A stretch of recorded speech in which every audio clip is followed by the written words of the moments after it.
Welcome back to Grace to Endure. So let's wrap up this 3-part video series on the tribulation by looking at the abomination of desolation, answering the question of whose fury and wrath is the tribulation. Is it God's wrath or is it Satan's wrath? If it's Satan's wrath, what is he so angry about? And then let's wrap up the whole series with a tribulation checklist. In the book of Daniel, we see in chapter 8, 9, 11, and 12 something called the abomination of desolation. In chapter 8, it describes it in great detail and it calls it the rebellion that causes desolation. Then when we turn to Matthew 24, picking up in verse 15 and the parallel passages that you see on the screen, we also see the same terminology, the abomination of desolation. Now, it's important that we realize and recognize that these are talking about the same final abomination of desolation that the Antichrist will set up in the heavens, which is described in detail in Daniel chapter 8. It's important that we do not get confused when we see prophetic foreshortening. If you remember at the beginning of this video, I talked about that, how there can be a prophecy that has a final fulfillment, and even though it happens in part, we cannot forget to look for the final fulfillment. And so in these videos, I am pointing us to that final fulfillment. I'm not wanting to study out the pictures and types of the partial fulfillments of this prophecy. So let's get started in Matthew 24, verse 15. When you see the abomination of desolation spoken of by the prophet Daniel standing in the holy place, let the reader understand.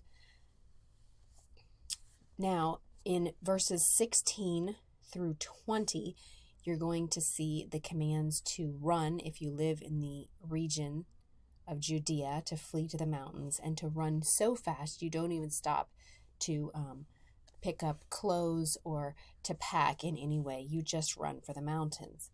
It has to happen that fast. So then let's pick up in verse 21. For at this time there will be great distress, the kind that hasn't taken place from the beginning of the world until now, and never will be again. Unless those days were cut short, no one would be saved. But those days will be cut short because of the elect. So it's important that we not put this particular passage as being completely fulfilled in one of its prophetic foreshortenings. That's a near fulfillment to when this was written. And the reason for that is right here in verse 21. At that time there will be a time of great distress like has never happened before and never will again. So we could not say that in AD 70, when in the region, this region of the world, there was the destruction of the temple, we cannot say that there was great distress on the whole world such as has never been since the beginning of the world. Think about all the things that have happened since the beginning of the world. I don't think we could say that this is that what happened in AD 70 fits that description. Also, if you would turn to verse 29, we're going to look at another description that lets us know that this has not already happened in its full fulfillment. Verse 29, immediately after the distress of those days, the sun will be darkened, and the moon will not shed its light, and the stars will fall from the sky, and the powers of the heavens will be shaken. Look at the first word. It says immediately. Immediately after the distress. So first of all, you have this time of great distress described as never ever happened like this before and never will again. And then immediately the stars start falling from the sky. Nothing like this has ever happened. And you could definitely not say that immediately after the destruction of the temple, that stars started falling from the sky, that the sun went black, and that the moon stopped shining. That's not true at all.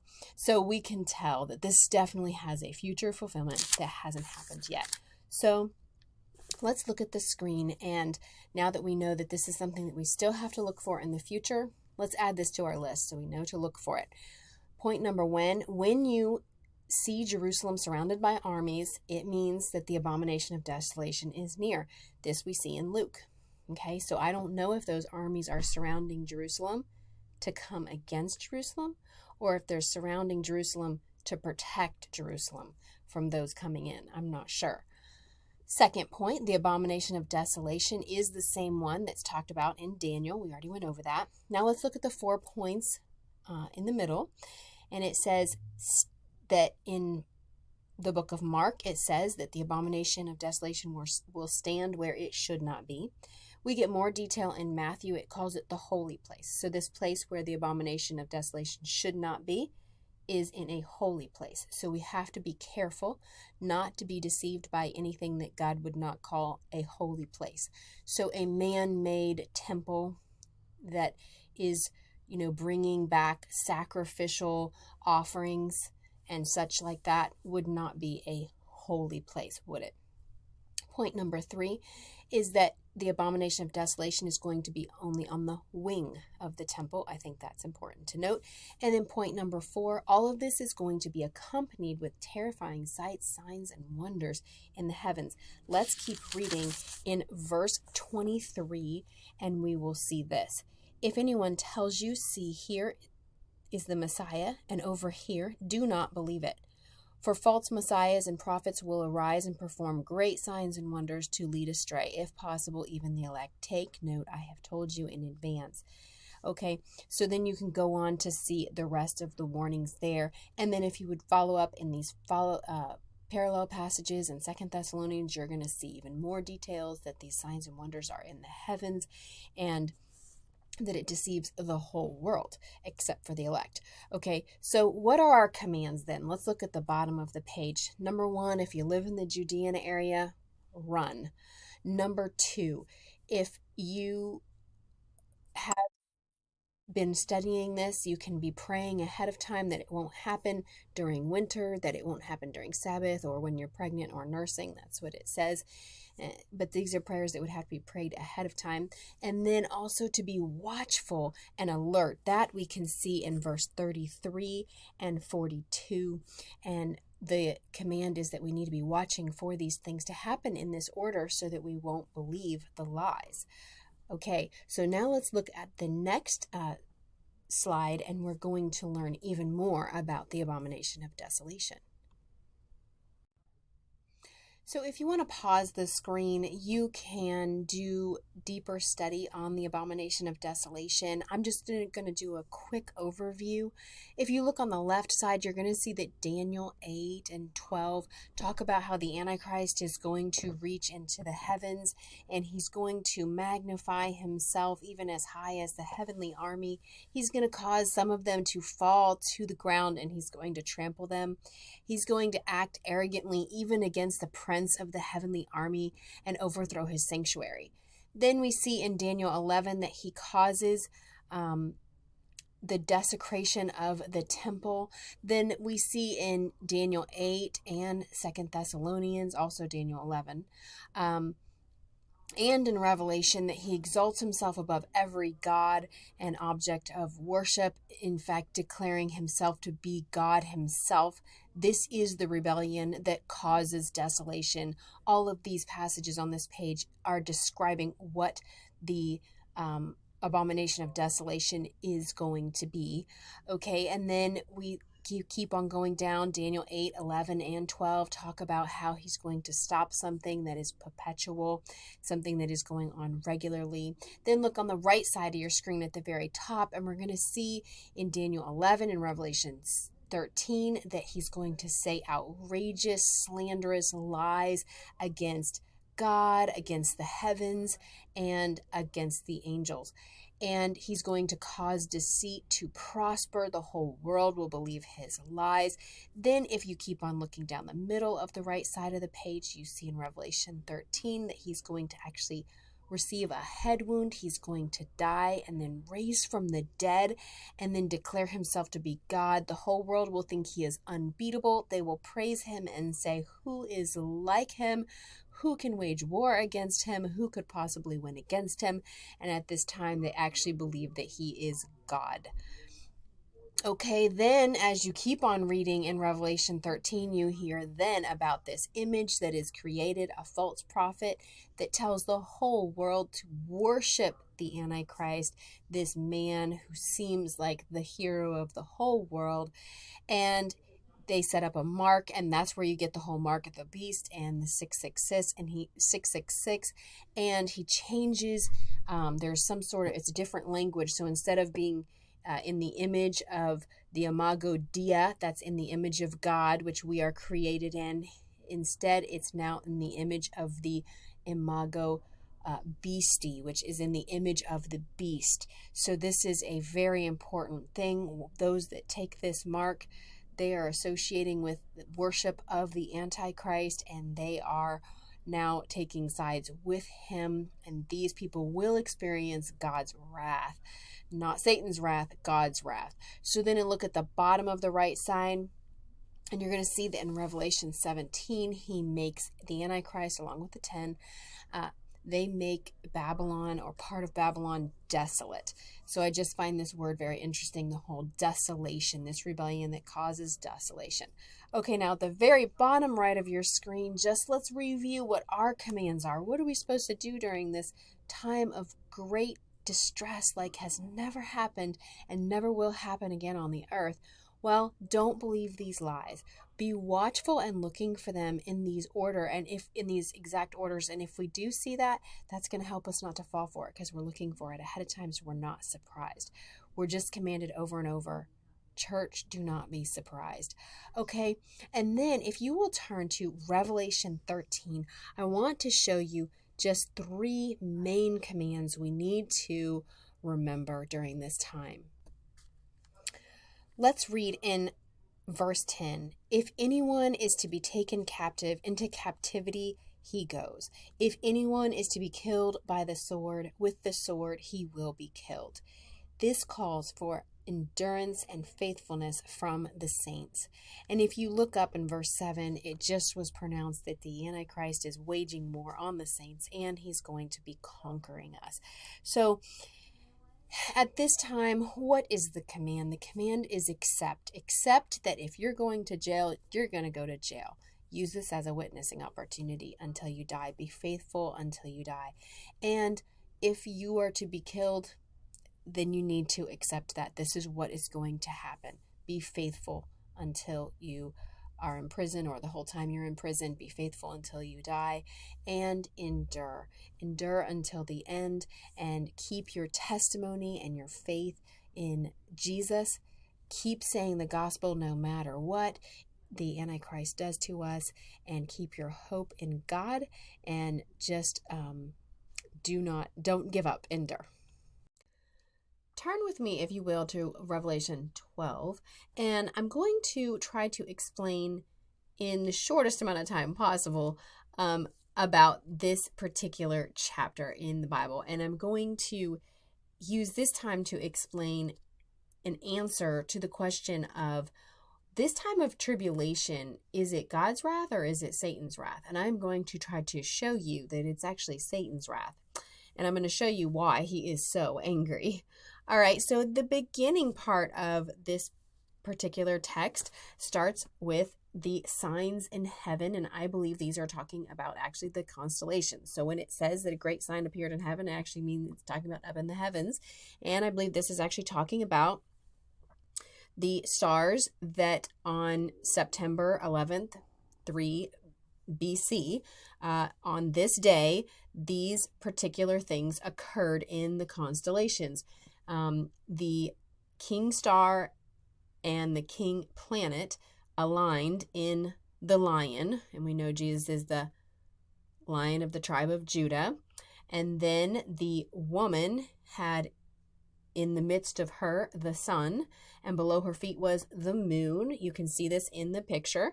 And also just to the bottom of her and off to the side was the dragon. And so when all of these stars were all in this exact space just for a short amount of time, this actually happened on this day in history, and I believe this is when Jesus was born. So I actually believe that this text is actually talking about Jesus's birth in the beginning as we open up Revelation chapter 12. In the beginning, portions. The other interesting, off topic a little bit, but also fun to know, if you look on the left side of the screen, you can see that this is the time of year when lambs are born. This is the Jewish New Year, Tishri 1. This is the first day of the Feast of Tabernacles, which actually means God with us, when God tabernacles with us. And then you can see it 8 days later, after Tishri 1 was a holy day in the Jewish feasts, and this would be the day that Jesus would have been circumcised. Also, this is the day of the Davidic kings being coronated. So it's really neat how all of this stuff all just comes together to meet at this particular time in history, and it's kind of neat. Obviously, we know that the Magi came and they say, "We saw your star," and so they were watching the constellations, and they knew actually from the stars and the different movements that were going on in the heavens that the King of the Jews had been born. So it's kind of neat that even the stars were telling the story. So you can obviously get too wrapped up into all of that, and I would not suggest being too wrapped up into it. I just think it's really cool. So let's move on into the text. I want to show in verse 6. At the end of verse 6, you see that there is a group of people who are nourished for 1,260 days. This is exactly 3.5 years according to the Jewish calendar. And then I also want to bring your attention to verse 14, the end of verse 14, where it talks about the same time period. Time, we're going to call that 1 year. Times, we're going to call that 2 years. And half a time, we're going to call that 6 months. So that would be 3.5 years. And then it's talking about the same thing happening, that this group of people that are hiding in the wilderness will be nourished and kept safe. However, on the earth at the same time, there will be the rest of this woman and her offspring. So let's look at verse 17. The dragon was furious. He was angry. So the dragon is Satan, the devil. He is furious and angry at the woman because he cannot get a hold of her. She's part of her offspring are hiding in the wilderness, and they're being nourished for 3.5 years. And so he's angry that he cannot get a hold of them. So that's what makes him so angry. He's also angry because his time is short. And you see that at the end of verse 12. It says, with great fury, because he knows his time is short. So Satan is angry for two things. Number one, he cannot get a hold of the woman's offspring that's hiding in the wilderness. He tries, and his efforts are completely a failure. So then he's also angry because he knows he only has a short time left on the earth. And then we see that he turns his fury and his anger towards the rest of the saints that are on the earth. Verse 17, so the dragon was furious with the woman and went off to wage war against the rest of her offspring. Then it defines who that is. Those who keep the commands of God and hold firmly to the testimony about Jesus. Now, that's interesting because if you look over here in the next chapter, chapter 13, verse 5, in the middle of it, it says it, talking about the Antichrist, was allowed to exercise authority for 42 months. That's exactly 3.5 years, same exact time frame. It began to speak blasphemies against God and to blaspheme the name of his dwelling, those who dwell in the heavens. Now, this is the abomination of desolation being described here. And it was permitted to wage war against the saints and to conquer them. Okay, so this is the Great Tribulation period, okay? And it is ramping up here when the Antichrist, actually empowered by the dragon, is absolutely furious. And the reason why the Great Tribulation comes on the saints is because Satan is angry. He's angry that he has a short time. He's angry that he can't get a hold of the ones that are being nourished in the wilderness. He is mad. And so he takes all of his anger and he hurls it at the rest of the saints. And he uses that anger to conquer them. And that is what the Great Tribulation is all about. It is not God's wrath. It is Satan's wrath at the church of God, who Satan hates. I've compiled a list so that we can be watchful with knowledge. So let's look at the top. Deceivers who claim to be the Messiah. Remember, we had this in the birth pangs as well. And now we see it again at the beginning of the tribulation. Then we have worldwide hate and betrayal toward Christians, even from family and friends. Many Christians stop believing or having faith in God. Of course, I have this in quotations for Christians. Of course, these are the tares that were in amongst us the whole time. These are not the true elect. They will not turn away. Then lawlessness increases and the love grows cold in the world, but the Christians are supposed to use this time to show love. The dragon then gets furious and wages war on the Christians. He knows his time is short. Then we have false messiahs that can do amazing signs and wonders in the heavens. This is significant. This seems to set them apart from the other false messiahs that came at the beginning of the tribulation and also in the beginning of birth pangs, because these can now do signs and wonders in the heavens. They have access to the heavens. Okay, the abomination of desolation is set up by the Antichrist. And then we have a time of great distress like never before on the earth. And then lastly, many warnings to wait, like a farmer waits for the wheat harvest, and to be a witness. Use these times that we are brought before the rulers of the world to get the gospel out to all the nations. Definitely warnings to make sure that we endure until the end with patience and love, and also not to fall for those that are doing the signs and wonders. Do not believe that those are the Messiah. When Jesus comes, there will be no doubt that it is him. If you're wondering, it's not. That's the Antichrist. Okay, so remember that when the dragon gets furious, the church becomes purified and useful for the kingdom. Don't be discouraged. God is using this to get us ready for his kingdom.